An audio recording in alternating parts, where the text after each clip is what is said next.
Hello friends, ये psychology के 30 questions के आंसर किए जो 24 जुलाई को थर्ड शिफ्ट में रीट की एग्जाम हुई थी उसकी। फर्स्ट क्वेश्चन, आकलन का कौन सा प्रकार शिक्षण अधिगम प्रक्रिया से संबंधित नहीं है? ऑप्शन ए उपलब्धि, बी सतत, सी नैदानिक, डी उपचारात्मक। तो इसमें पूछा है संबंधित नहीं है, तो ऑप्शन ए उपलब्धि। नेक्स्ट क्वेश्चन, क्रियात्मक अनुसंधान का प्रमुख उद्देश्य है? ए क्रियाविधि, बी नैदानिक, सी विवरणात्मक, डी रूपांतरकारी। इसमें पूछा प्रमुख उद्देश्य है क्रियात्मक अनुसंधान का, ऑप्शन ए क्रियाविधि। नेक्स्ट क्वेश्चन, उपलब्धि परीक्षण के निर्माण के लिए निम्न में से कौन सा सत्य नहीं है? ए विश्वसनीयता, बी मूल्यांकन, सी वैधता, डी वस्तुनिष्ठता। सत्य नहीं है मूल्यांकन, ऑप्शन बी। बाकी जो तीन है ये सत्य हैं। नेक्स्ट क्वेश्चन, राष्ट्रीय पाठ्यचर्या रूपरेखा को किस वर्ष में प्रस्तावित किया गया? 2005 में किया गया था और ये ऑप्शन बी में है। नेक्स्ट क्वेश्चन, जिन पियाजे के संज्ञानात्मक विकास के सिद्धांत से कौन सी अवधारणा संबंधित नहीं है? ए स्कीमा, बी अधिग्रहण, सी आत्मसात्करण, डी व्यवस्थापन।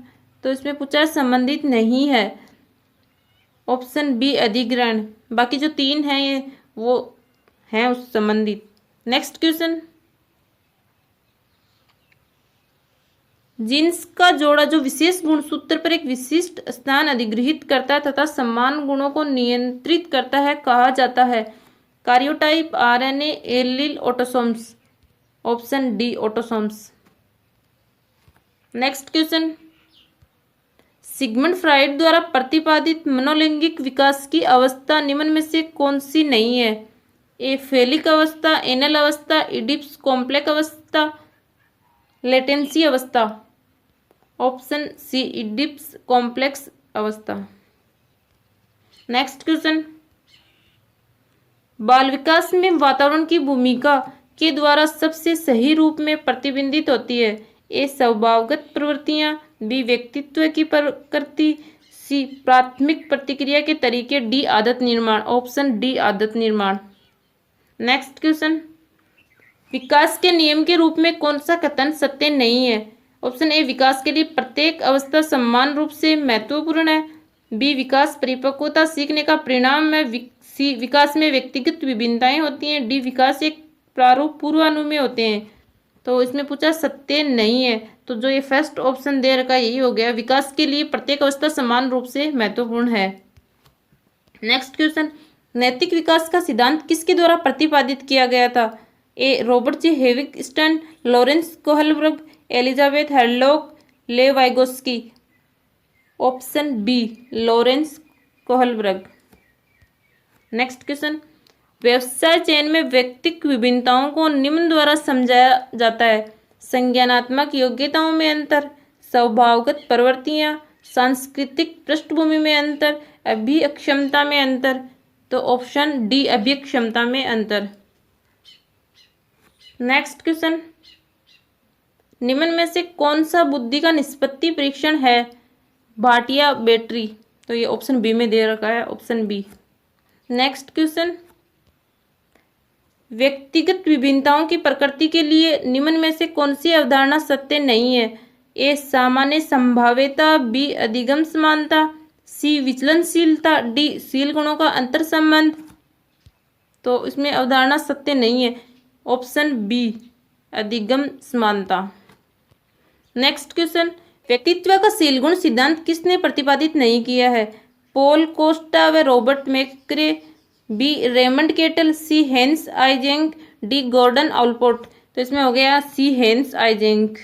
नेक्स्ट क्वेश्चन, कौन सा व्यक्तित्व परीक्षण नैदानिक निदान के लिए वैध है? MMPI, 16PF, EPPS, TAT। तो इसमें हो गया option A MMPI। Next question, Robert J Sternberg द्वारा बुद्धि का कौन सा सिद्धांत प्रस्तावित किया गया? द्विकारक, बी बहुकारक, सी त्रिआयामी और डी पदानुक्रमिक। तो ऑप्शन सी त्रिआयामी सिद्धांत। नेक्स्ट क्वेश्चन,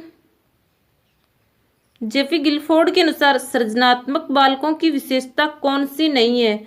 चिंतन में समानुभूति, बी समस्या के बहुविध उत्तर, सी चिंतन में लचीलापन, डी चिंतन में मौलिकता।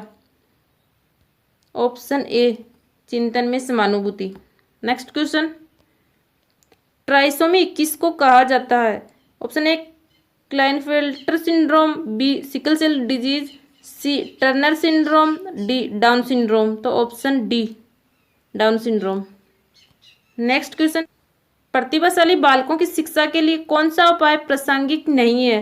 पाठ्यक्रम की स्मृति, बी उपचारात्मक अध्यापन, सी श्रेणी उन्नति, डी विशेष कक्षाएं। तो ऑप्शन बी उपचारात्मक अध्यापन। नेक्स्ट क्वेश्चन, कौन सी विकृति अधिगम क्षमता का एक प्रकार है? ए क्रेटिनिज्म, बी एडीएचडी, सी डिसलेक्सिया, डी ऑटिज्म। तो ऑप्शन सी डिसलेक्सिया। कुसुमायोजन का कौन सा तत्व विशेष रूप से निर्णय लेने से संबंधित है? तनाव, कुंठा, चिंता एंड द्वंद्व। तो ऑप्शन डी द्वंद्व। अधिगम के समस्या समाधान उपागम का अंतिम चरण कौन सा है? तार्किक क्रम का अनुसरण, बी संप्रत्यय तथा नियमों का ज्ञान, डी निष्पादन का सत्यापन, डी क्रियाविधि का प्रदर्शन। ऑप्शन सी निष्पादन का सत्यापन। नेक्स्ट क्वेश्चन, समायोजन के लिए एक युक्ति के रूप में रक्षात्मक युक्तियों के प्रयोग को मौलिक रूप से किसके द्वारा प्रस्तुत किया था? Abraham Maslow, B Sigmund Freud, C Carl Rogers, D Jean पियाजे। तो option B Sigmund Freud. Next question, निम्न में से कौन सा थॉर्नडाइक के सीखने के नियमों का हिस्सा नहीं है? तत्परता का नियम, साहचर्य का नियम, अभ्यास का नियम, प्रभाव का नियम। ऑप्शन बी साहचर्य का नियम। निम्न में से कौन सा कक्षा में सीखने को प्रभावित करने वाला मनोवैज्ञानिक कारक है? स्वास्थ्य, उम्र एवं जेंडर, बी परिपक्वता का स्तर, सी अभिप्रेरणात्मक एवं संवेगात्मक अवस्था, डी विषय वस्तु की अर्थपूर्णता। तो ऑप्शन बी अभिप्रेरणात्मक एवं संवेगात्मक अवस्था मनोवैज्ञानिक कारक पूछा इसमें।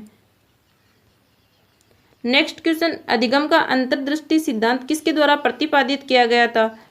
ए वोल्फगैंग कोहलर, बी जीरोम बुर्नर, सी मार्टिन सेलिगमैन और डी एरिक एरिक्सन। तो इसमें हो गया ऑप्शन ए वोल्फगैंग कोहलर।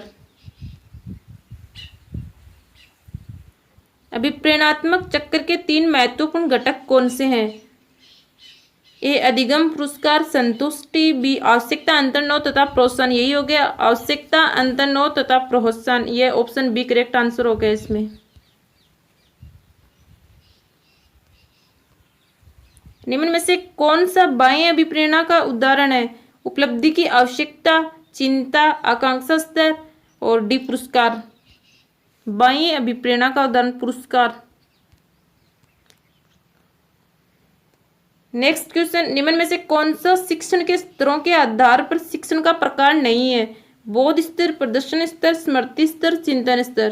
तो इसमें हो गया प्रदर्शन स्तर नहीं है पूछा, बाकी जो बोध, स्मृति और चिंतन ये तो है। Next question, Dwight W Allen के द्वारा कौन सी शिक्षण अधिगम विधि प्रस्तुत की गई?